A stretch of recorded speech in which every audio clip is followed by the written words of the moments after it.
바빠 중학도형 16단원 색칠한 부분의 둘레의 길이와 넓이를 공부하겠습니다. 부채꼴에서 색칠한 부분의 둘레의 길이와 넓이를 구해보겠습니다. 색칠한 부분은요, 여기에요. 이 부분의 둘레의 길이를 먼저 구해보겠습니다. 둘레의 길이는요, 큰 부채꼴의 호의 길이 더하기 작은 부채꼴의 호의 길이 더하면 되고요. 이 직선 부분이 두 개 있으니까 이것도 역시 더해주면 됩니다. 큰 부채꼴의 호의 길이는 2파이 곱하고 반지름의 길이가 9cm니까 9 곱하고요. 중심각이 45도니까 360분의 45 곱해주면 됩니다. 여기에 작은 부채꼴의 호의 길이를 더해주면 되는데요. 작은 부채꼴의 반지름의 길이가 5cm니까 2파이 곱하기 5 곱하기 360분의 45 이렇게 해주면 되고요. 직선은 4cm가 두 개 있으니까 4 곱하기 2 해서 더해주면 됩니다. 이것을 계산했더니 2분의 7파이 더하기 8cm가 되었습니다. 색칠한 부분의 넓이도 구해볼게요. 큰 부채꼴의 넓이에서 작은 부채꼴의 넓이를 빼면 됩니다. 큰 부채꼴은 반지름의 길이가 9cm니까 큰 부채꼴의 넓이는 파이 곱하기 9의 제곱 곱하기 360분의 45 이렇게 구할 수 있죠. 작은 부채꼴의 넓이는 파이 곱하기 5의 제곱 곱하기 360분의 45 이렇게 구하면 되고요. 큰 부채꼴의 넓이에서 빼주면 됩니다. 이것을 계산했더니 7파이 제곱센치가 되었습니다. 바빠 꿀팁입니다.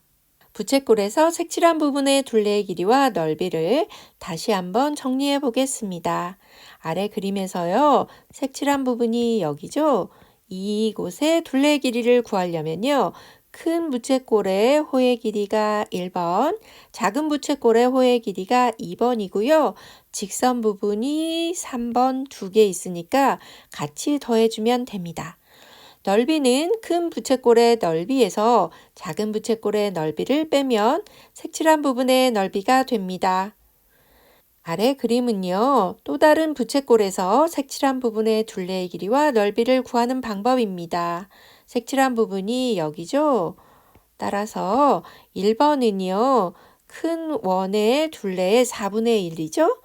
그리고 2번은 직선 부분이고요. 3번은 반원의 호의 길이입니다. 이렇게 둘레의 길이를 구할 수 있고요.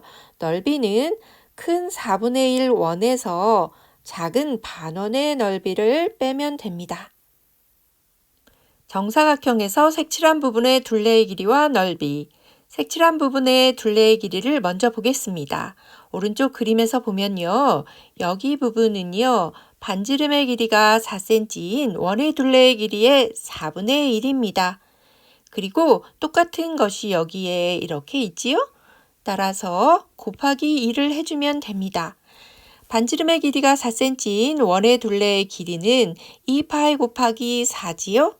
여기에 4분의 1 곱하고 2도 곱하면 됩니다. 이것을 구했더니 4파이cm가 되었습니다. 이번에는 색칠한 부분의 넓이를 구해보겠습니다. 캐릭터가 이 넓이를 어떻게 구하지 고민하고 있네요. 이때 생각해낸 방법이 있어요. 이렇게 반으로 쪼갠 다음에 이것을 먼저 구해내고 2배를 하는 방법을 선택했습니다. 이 색칠한 부분의 넓이는 4분의 1 원에서요. 삼각형의 넓이를 빼면 됩니다. 따라서 반지름의 길이가 4cm인 원의 넓이 곱하기 4분의 1 빼기 삼각형 BCD의 넓이 한 다음에요. 2개 있으니까 2배를 해주면 됩니다. 따라서 파이 곱하기 4의 제곱 곱하기 4분의 1 하고요. 거기서 삼각형의 넓이는 2분의 1 곱하기 4 곱하기 4지요? 이것을 2배 해주면 되니까 8파이 마이너스 16이 됩니다. 도형을 이용해서 색칠한 부분의 넓이 구하기. 정사각형 안에 2개의 반원이 들어있는 다음과 같은 그림이 있을 때요. 색칠한 부분의 넓이를 구해라. 이런 문제가 있다면 여러분, 이것을 그냥 구하려면 너무 어렵습니다. 하지만 이 밑에 부분을 이렇게 두 개의 활골로 나눈 다음에 빈 곳에 이렇게 채워줄 수 있습니다. 이렇게 채웠더니 삼각형의 넓이가 되었네요. 이것을 구하면 되니까 굉장히 쉬워졌죠? 하지만 여기서 주의해야 할 것이 있습니다. 색칠한 부분의 넓이를 구할 때는 이렇게 도형을 이동해도 되지만요. 둘레의 길이를 구하여라 할 때는 절대로 이동해서는 안 됩니다.